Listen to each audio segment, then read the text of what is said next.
बिछी डोल गई कोने अंतरवा में, बिछी डोल गई, बिछी डोल गई सारे अंगनवा में, बिछी डोल गई सारे अंगनवा में, बिछी डोल गई।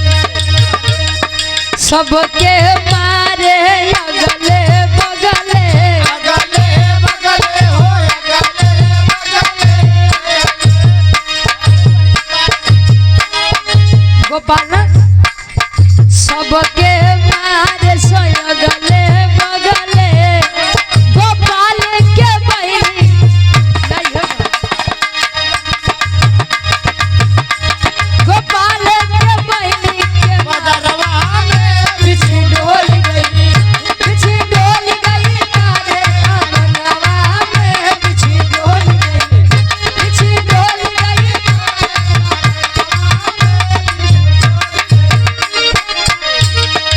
कहे सबके मारे से अगले बगले, गोपाल के बहिनी के पजरवा में बिछी डोल गई। वाह वाह बाबा आवते हैं। अब ऐसा न हो कि आपके गरियो आवा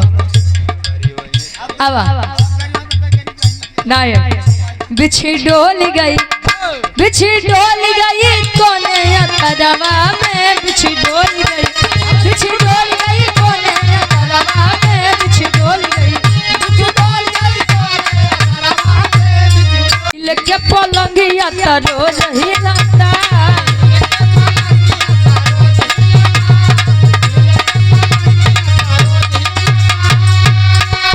बाकी उभतार में न मजा मिलता,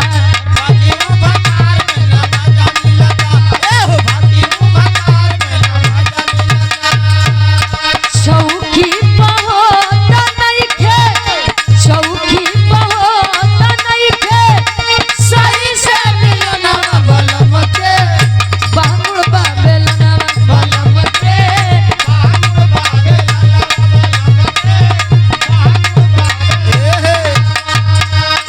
बलम के, बांगुड़ बाबेलना, अरे राजा के बांगुड़ बाबेलना, राजा के बांगुड़ बाबेलना,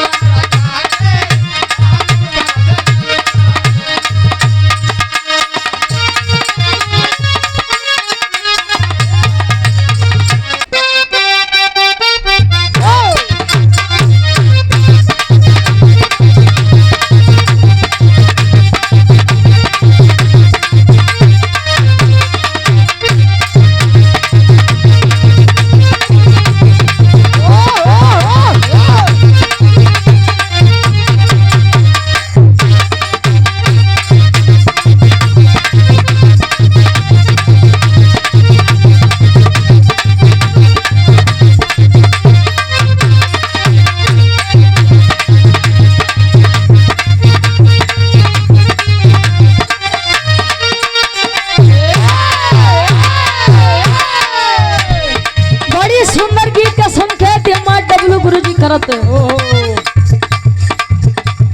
पहले के समय में चूड़ीहार हो जाऊं, चूड़ीहारिन हो जाऊं, घर घर चूड़ी पहिरावे के काम कर, चले उ चूड़ी पहना के चल जाए, दोबारा नहीं हम थले उ चूड़ी चलत रहे गुरुजी। लेकिन जब सही रेडीमेड वाला सिस्टम में आई बा, 2 6 2 8 2 5, अच्छा बेचे रहे हम आया, बे छोड़े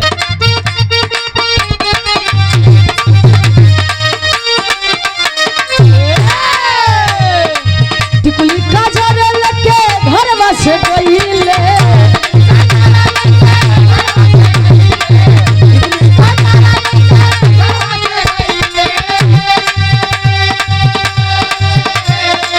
बढ़ गईले दूरवा की रैया भूलैले,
खेतवा में का घुसल बारू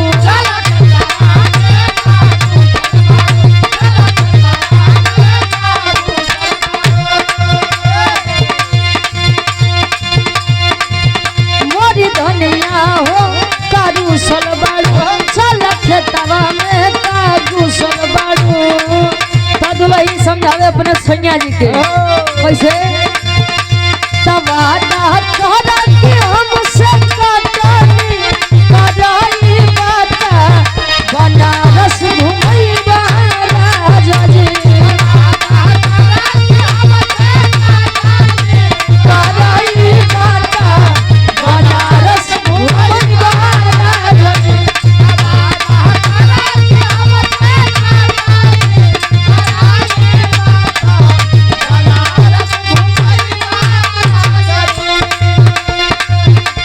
जिलेबिया गरम गरम कचौड़ी खिलाई बाता लस्सी पियैबा राजा जी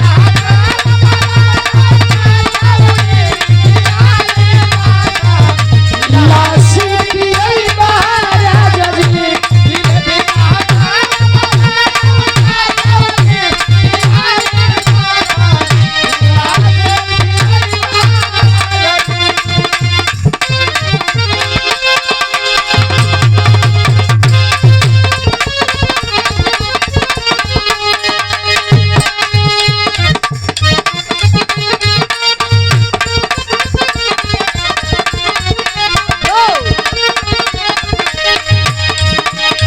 लाल लाल होठवा से लाल लाल होठवा से छुए लाल लैया हो की रस छुएला ओ की रस छुएला जैसे आमा के मोजरा से रस छुएला ओ की रस छुएला जैसे आमा के मोजरा से रस छुएला ओ की रस छुएला जैसे आमा के मोजरा से कोनो दुल्ही अपने सैया जी के मनावन करत बा अखिलेश भैया कैसे कहे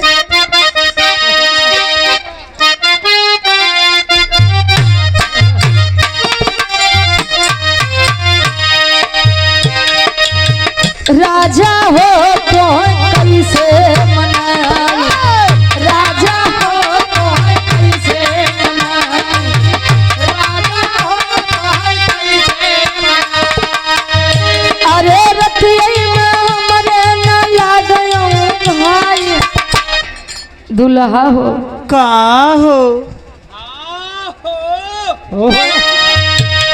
अच्छा दोनों जने बड़े स्वर मिले था वो अच्छा यहाँ खातिर केतनो दाढ़ी मोछा खाए ला डबलू गुरुजी वाह हुआ खातिर सबको दुल्हने यहाँ वाह सबका पिया एक वाह कौन वाली पिया वाह 85 वाली 85 वाली नहीं यार बक बक पिया का मतलब परमेश्वर परमात्मा अब क्यों के 85 में नहीं रहा तो 120 में मत जा वाह अरे रतिया हमरे न लागलऊ भाई दुल्हा हो तो कैसे मनाए दुल्हा हो तो कैसे मनाए दुल्हा हो तो अरे रतिया में हमरे न लागलऊ भाई रतिया में हमरे न लागलऊ भाई दुल्हा हो तो कैसे मनाए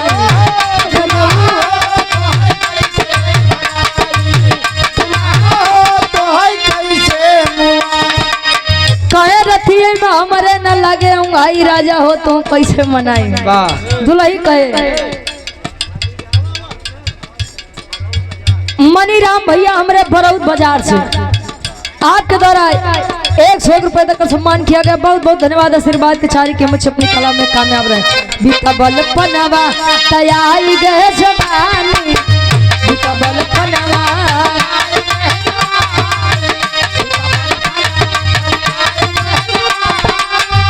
अरे रही रही के सरिया पे आवलाई अरे रही रही के सरिया पे आवलाई दुल्हा हो तो ऐसे मनाए रजऊ तोहर कैसे मनाई। अरे रही रही के सजिया पे आवया लड़ाई, रही रही के सजिया पे आवया लड़ाई, राजा हो तोहर कैसे मनाई। दुल्हा हो तो है का रुपिया।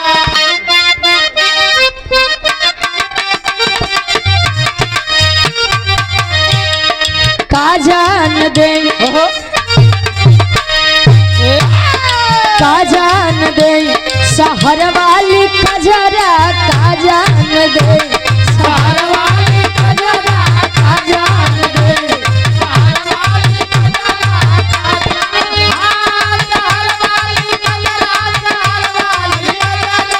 अब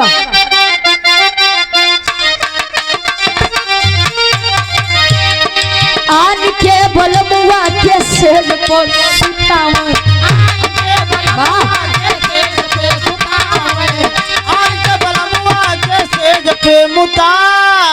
वाह सुताऊं।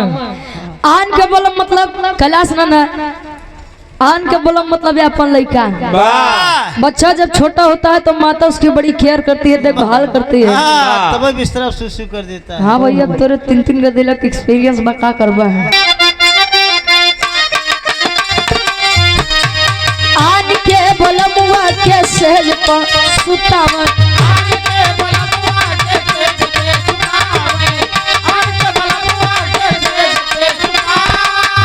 अरे अपने बलम के देखा दी, अरे अपने बलम के पिछा दी, का जान दे शहर वाली कजरा, का जान दे शहर वाली कजरा, का जान दे शहर वाली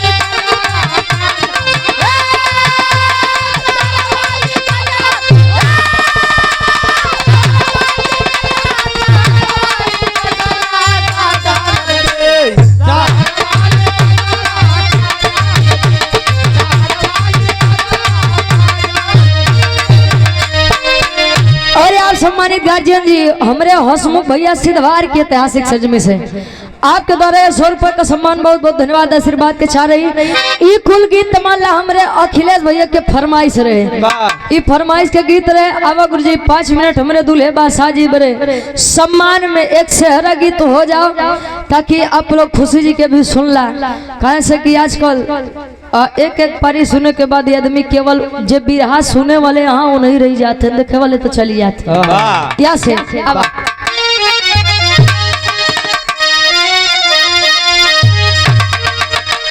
आए हाय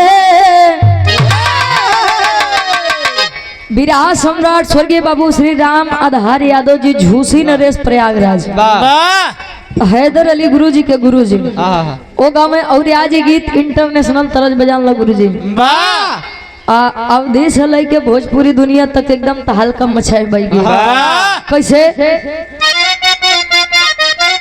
और आप सम्मानित पूज्य हमारे गार्जियन जी सूबेदार पाल जी पूर्व प्रधान साहब सिद्धवार हरिपुर की ऐतिहासिक सजमी से हमारे गार्जियन जी के द्वारा ये 100 रुपए का सम्मान बहुत बहुत धन्यवाद आशीर्वाद के चारी के हम बच्चे अपनी कला में कामयाब रहे। अरे राम झकोरा मारे झूलनी, कहे झकोरा मारे झूलनी, साड़ी लहराई हो झकोरा मारे झूलनी।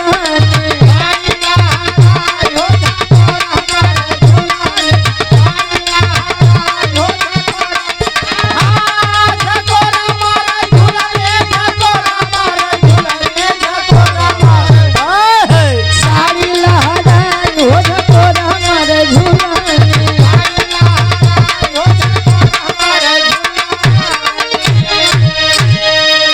इस मंच के माध्यम से अपनी पूरी टीम के माध्यम से बहुत बहुत बधाई दूंगी हमारे गोपाल पूज्य बाबू जी, जो कि अपने सुपुत्र के सर पर यह सेहरा बांध करके आए हैं इस तुलापुर बहादुरान भदोही की सरजमी पर।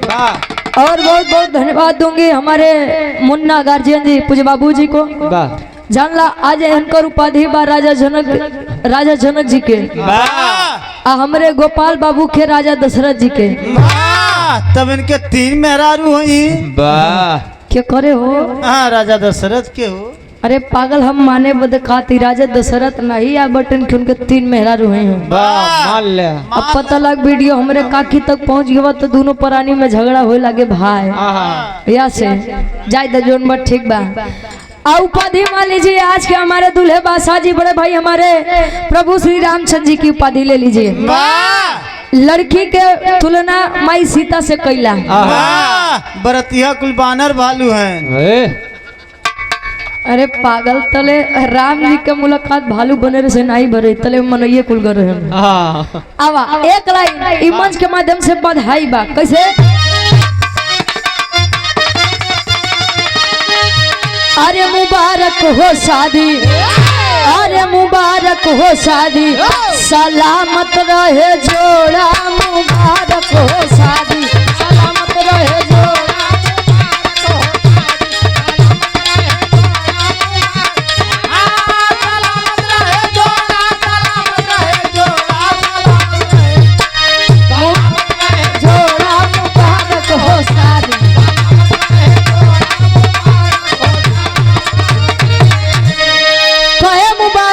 शादी सलामत रहे जोड़ा। अंतरा के पहले अंताल में कवि लिखे कैसे?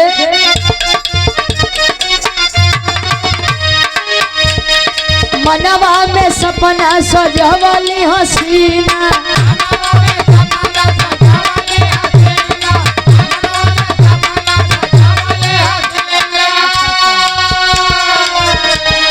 राम जैसे दुल्हा पाई गई करीना। अरे वाह क्या बात है।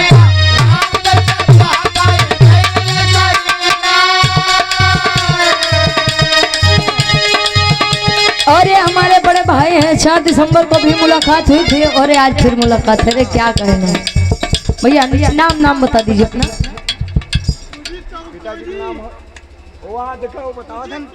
पिताजी का नाम है अशोक मौर्य। अशोक मौर्य जी के सुपुत्र हैं और हमारे बड़े भाई हैं सुजीत भाई हमारे। अच्छा, ये आपके द्वारा ढेर सारा मैं पुरस्कार देकर सम्मान किया गया। बहुत बहुत धन्यवाद। आशीर्वाद के चारे ऐसे ही आपके ऊपर ईश्वर की कृपा बनी रहे। राम बाबू पासी जी, पंकज नगर चौराहा से आपके द्वारा इस भाव का सम्मान है 100 रुपया। और आप विवेक दुबे कोटेदार साहब, हमारे गार्जियन जी के द्वारा 100 रुपया। बहुत बहुत धन्यवाद। आशीर्वाद के चारे आवा।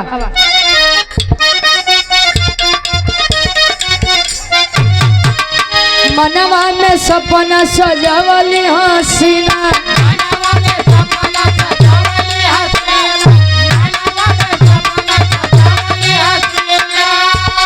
राम जैसे दुल्हा पाई गई करीना।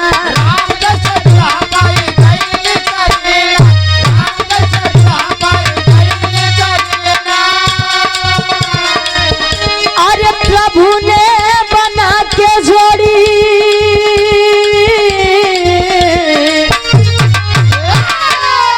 अरे प्रभु ने बना के जोड़ी, धरती पे छोड़ा, सलामत रहे शादी।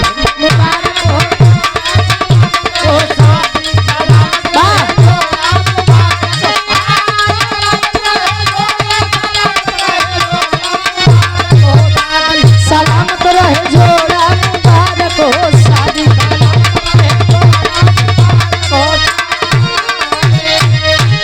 और आप राम जी डीजे होलापुर प्रयागराज से हमारे गार्जियन जी का अच्छा जो है साउंड सर्विस लगा हुआ है।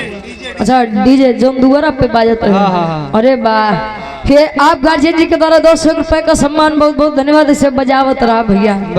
एक से बढ़ के एक दिखा ली भैया। और सेहरा गीत पर खुश होकर के हमारे बड़े भाई हैं हमारे दूल्हे बादशाह जी, यानी हमारे मोनू भाई के बड़े भाई हमारे अखिलेश भाई। इस गीत का सम्मान है ये 501 रुपए देकर सम्मान किया गया। बहुत बहुत धन्यवाद हमारे बड़का भैया के। बिना भैया के गाड़ी गीत गावे के बाद। अच्छा आपके द्वारा 100 रुपया। बहुत बहुत धन्यवाद। आशीर्वाद के चारी के मुझे अपनी कला में कामयाब रहे।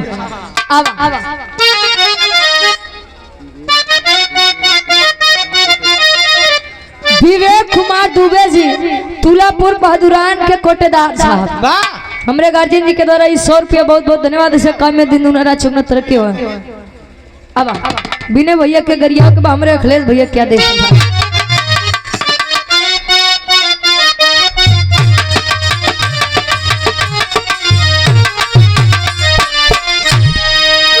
अरे तोहे गारी बिने भैया कहाँ हो? अच्छा बटे हाथ उठा दे अपन। बुरा मत ही माने। हाँ। वैसे गाड़ी गुरु जी दुइये जगह के बड़ा नीमन लगत हो। कहाँ कहाँ? एक सरकारी एक ससुरारी। सरकारी गाड़ी ले ले। दरोगा जी जब गरिए हम मान लो सरकारी गाड़ी जब मिले तो केवल सर झुकाए के सुनी हम कैसे बताई है नहीं। और ससुरारी में जब गाड़ी मिली तो नीचे मुड़ी के मुस्कियात रही है, सुनत रही है कि ये गरियावा भाई मेरे मन के राज में कुछ कर रहा है। अब कैसे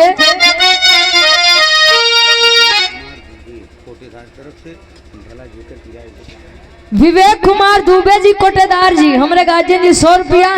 अबे केवल यार शादी होत बा लेकिन सोहर के फरमाइश होगी बाबा भला जे कर पिराव हो जाना। अब अरे तो है गारी भैया तो है गारी कवन विधि देई बरसिया राम लला तो है गारी कवन विधि देई बरसिया तो हे गाड़ी कवन विधि देई बरसिया कहे तो है गारी कवन विधि देई बरसिया राम लला। गारी गीत ऐसा हो जो अश्लील न हो लेकिन रसील हो। रसे रसुवत रहा। हाँ रस एकदम छुअत रहा।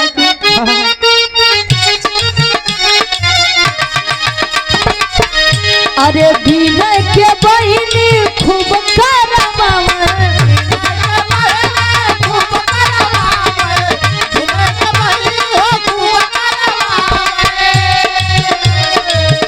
अरे विनय के बहिनी अरे खूब करमावे का करवाऊं अरे सखियन से कहे सखियन से सोलो हो श्रृंगार रसिया राम लला कहे सखियन से सोलो हो श्रृंगार राम लला।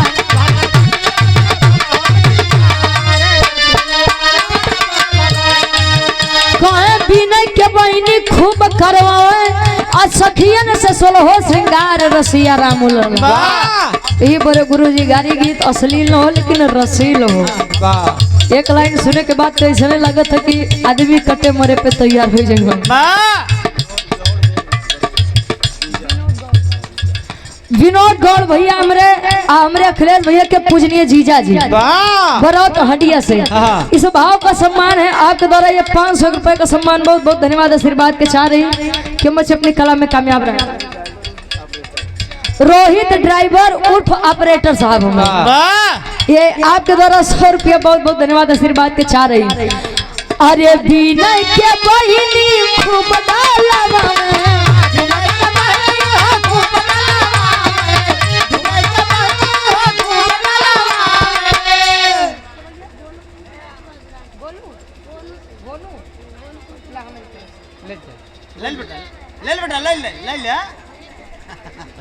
आजकल का लड़का गुरु जी अच्छा तरह मेरा ये उछाई का हो। ये हमारा छोटा भाई है भोनू सिंह।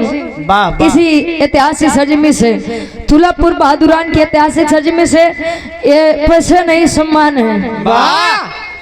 इससे पता चलता है गुरु जी कि आपके अंदर बड़ों के प्रति सम्मान है। इसके लिए बहुत बहुत बधाई दूंगी आपको। इस मंच के माध्यम से हमारा छोटा भाई है ढेर सारा मैं पुरस्कार बहुत बहुत धन्यवाद। यस जी भैया हमारे बनारस की ऐतिहासिक सरजमी से अखिलेश भैया के परम मित्र हैं। आपके द्वारा इस भाव का सम्मान बहुत बहुत धन्यवाद आशीर्वाद के सारी के मुझे अपनी कला में कामयाब रहे। अरे विनय के बहिनी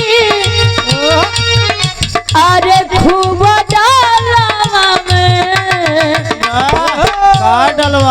का हो।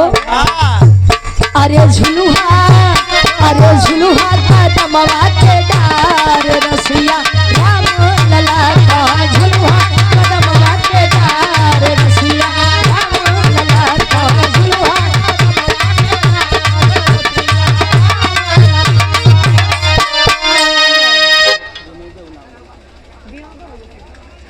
अखिलेश भैया हमरे ये 200 रुपया कहतन कि विनोद भैया के नाम ले ले अब विनोद भैया के यहाँ अच्छा भैया मोरे पिछवरवाराई चोराई भला मोरे पिछवरवाराई मोरे पिछवरवाराई उराई खोट गई विनोद के बहिनी विनोद के बहिनी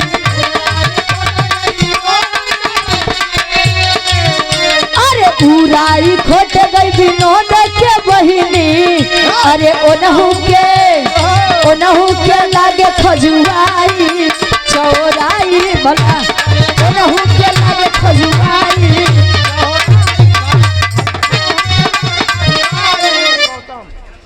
भोलानाथ गौतम भैया हमरे तुलापुर बहादुरान के ऐतिहासिक सरजमी से 100 रुपया बहुत बहुत धन्यवाद। हमरे कोटेदार साहब के एक लाइन फरमाइश बल ले ओकरे बाद फिर बाहर हो जाए। अब राधे मोहन यादव जी हमरे गार्जियन जी के द्वारा 100 रुपया बहुत बहुत धन्यवाद। अच्छा इस गारी गीत पर खुश होकर के हमारे अखिलेश भैया पुनः आपके द्वारा 100 रुपया बहुत बहुत धन्यवाद आशीर्वाद के चारी की हम बच्चे अपनी कला में कामयाब रहे। वैसे ही मंच के माध्यम से मैं एक बात तो कहा गुरु जी कि राम करें आप जैसा बड़काऊ सबको मिले भाई। बड़े लाल पाल भैया हमारे गार्जियन जी अच्छा हमारे गार्जियन जी के द्वारा रायपुर से और मुंबई के सेठ जी गार्जियन जी के द्वारा पुनः ढेर सारा मैं पुरस्कार बहुत बहुत धन्यवाद आशीर्वाद के चाह रहे अखिलेश भैया के बहिनी के गाड़ी गाउल बा उनकर जीजा है बहिनी के गाड़ी गाउल बा 100 रुपया बहुत बहुत धन्यवाद आशीर्वाद के चाह रहे कि हम अपनी कलम में कामयाब रहे। अब का वही हो अब पहले कोटेदार साहब के हो जाए।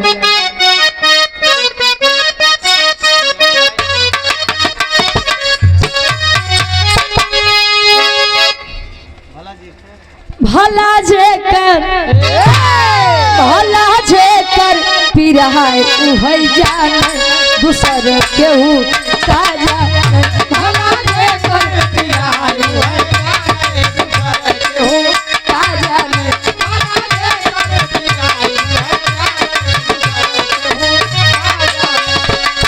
सासू न जाने ननदियो न जाने सासू न जाने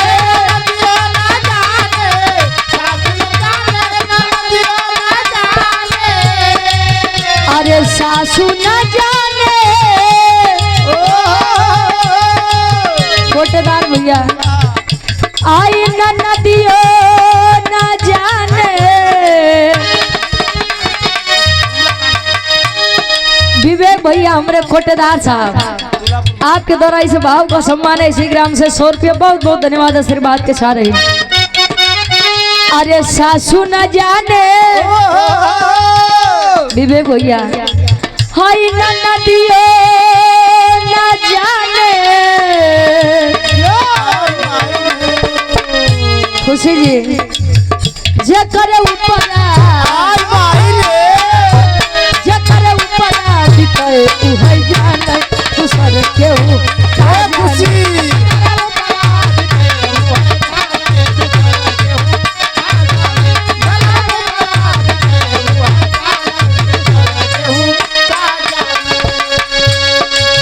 सासू न जाने नदियो न जाने जकरे ऊपर बीतो वही जाने दूसर के हो कहे जकरे नहीं फटी बेवायु का जाने पीर पर आई विवेक भैया जकरे ऊपर बीतत हो वही जाना था आदमी केवल कह दे कि बस हम समझते तोरे ऊपर का बीतत बा लेकिन झेले तो उहे के परी जकरे ऊपर बीतत बा भाई। आई गीत के आखिरी लाइन अच्छा और इस गाने पर खुश होकर के हमारे बड़े भाई अखिलेश भैया हमारे पुनः ये 200 रुपए का सम्मान बहुत बहुत धन्यवाद। अच्छा ये 500 रुपया हमरे सुनील भैया खातिर हमरे अखिलेश भैया दिए हैं। अरे क्या कहना एक बार अखिलेश भैया के नाम पे जोरदार ताली हो जाए। हम पहली बार देखा था कि केहू मलिकार ऑपरेटर साहब के पैसा दे। आज सुनील भैया आप या नहीं थे आप केहू के भेज दे अपन लैला हो। जेठ न जाने जेठानी न जाने जेठ न जाने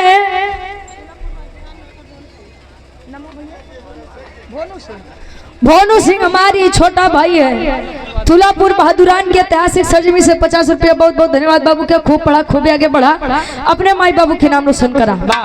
जेठ न जाने और जेठानी न जाने जकर ऊपर बीते उह जाने दूसर केहू का जाने जकर ऊपर बीते उह जाने दूसर केहू।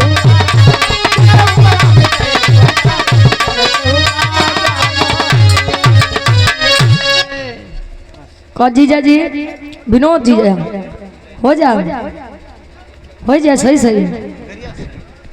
अब एक लाइन नौ वाली रखला नहीं तो यो होई कि हमार नहीं भाई। अरे खतिया आई गयो शहरी बनारस से खतिया आई गयो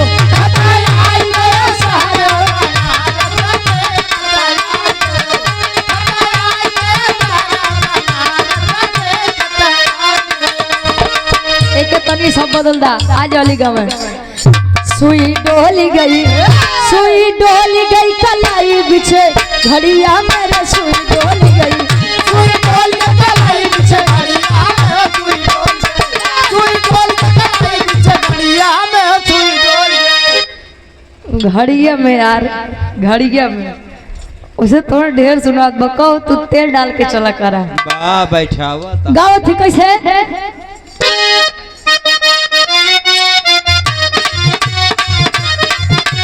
विनोद भैया अखिलेश भैया खाती गए ना दादी हरे गाँव में कुछ आज मारूंगा कुछ काल मारूंगा कुछ दिया के बाद मारूंगा सुई डोली कहे कुछ आज मारूंगा कुछ काल मारूंगा कुछ दिया के बाद मारूंगा सुई डोली गए। तो आजकल का जितना जनरेशन का लेके रही है दादी जैसे रुचि और खुशी रहा। हाँ हो आजकल का लेके रहा कहा कि दादी मारूंगा नहीं मारूंगी। अब हमका का पता रे हम पढ़े लिखे थोड़ी है। अच्छा रुक फिर से लहावत लड़े पड़े ना है कैसे विनोद भैया जरा गौर करिए आप। अरे कुछ आज मारूंगा कुछ काल मारूंगा कुछ दिया के बाद मारूंगा सुई डोली गई। पापा के मित्र और आपके चाचा गोपाल बाबूजी के ना और गोपाल बाबूजी के परम मित्र हैं और हमारे अखिलेश भैया के पूजनीय चाचा जी और धर्म के हमारे भी चाचा जी। वाह वाह हिचवाई ले जाए। मुंबई के सेठ है हमारे गार्जियन जी बड़े लाल पाल जी हमारे गार्जियन जी के द्वारा ये 500 रुपए का सम्मान बहुत बहुत धन्यवाद आशीर्वाद के चारी कि हम बच्चे अपनी कला में कामयाब रहे। इता हमारे विनोद भैया के फरमाइश रहे अखिलेश भैया खातिर गारी गीत गावे का। अब आखिरी लाइन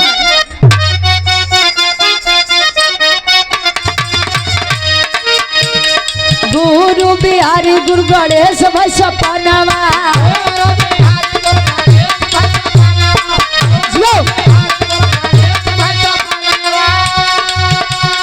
रामदेव चंद्रिका के सुंदर तरानावा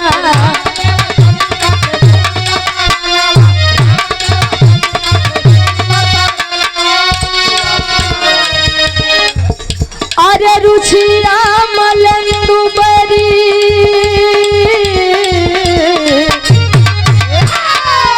अरे रुचिया मलंदू बरी से न तोड़ा मुबारक हो शादी सलामत रहे जोड़ा मुबारक हो शादी।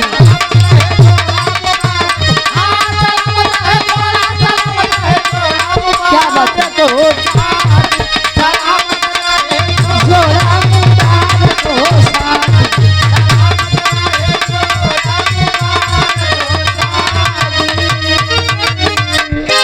बहुत बहुत धन्यवाद सुमित भैया वार से